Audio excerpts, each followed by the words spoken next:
After crystals have been used for healing work or placed in a space to adjust energy for a period of time, they resonate with the surrounding energy, causing their own power to become depleted. At this point, if we return them to nature, they can restore their original energy frequency. Of course, we can also use methods to quickly restore a crystal's frequency, or even remove negative energy or consciousness that has accumulated on it. This is what we call cleansing. In this video, we'll explore the 7 most popular purification methods. However, please note that not every purification technique suits every type of crystal. Incorrect methods can sometimes even cause damage. 1.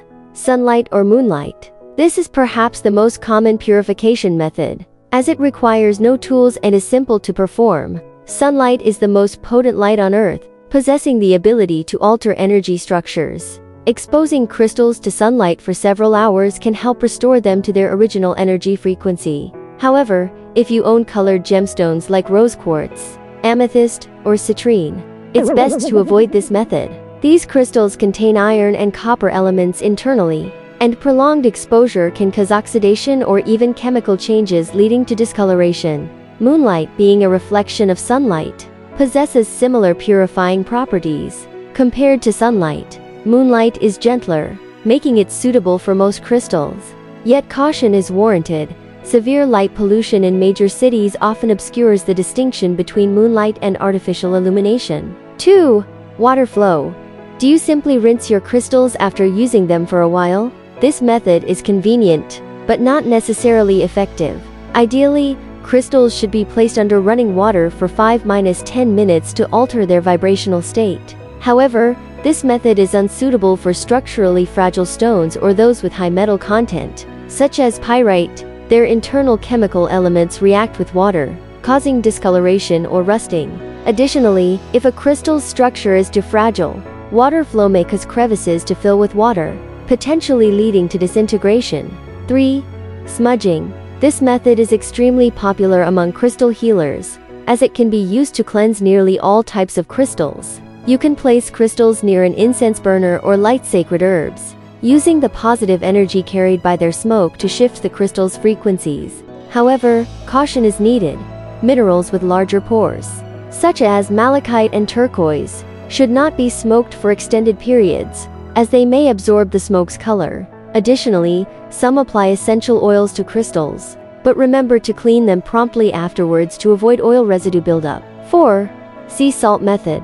Place the crystals in a container filled with sea salt or salt water. The oceanic purifying effect emitted by coarse salt, pure natural sea salt, can effectively cleanse the crystal.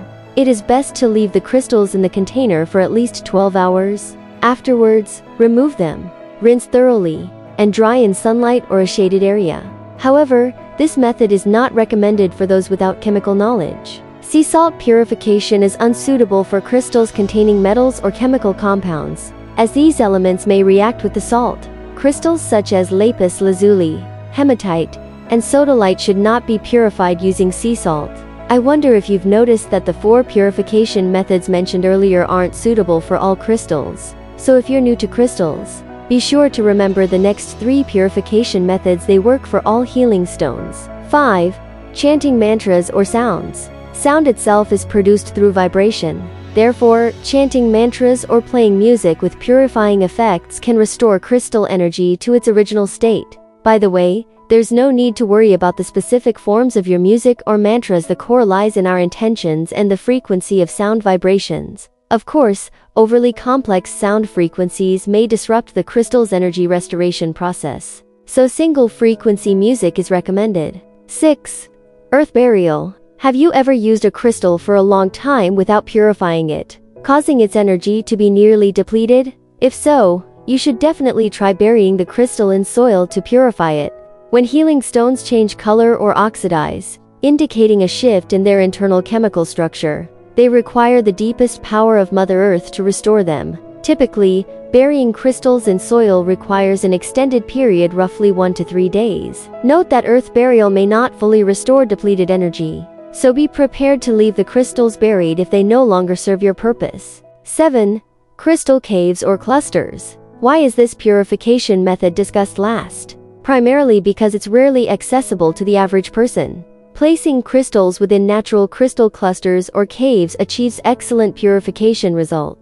These formations possess a powerful energy cycle that draws out negative energy from crystals, restoring them to their natural vibration. However, most people don't have crystal caves nearby, and large natural crystal clusters aren't typically accessible to the average crystal enthusiast.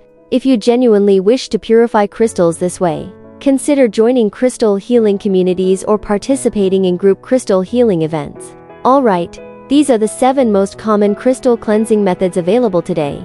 Which one do you think suits you best? Feel free to leave your thoughts in the comments section.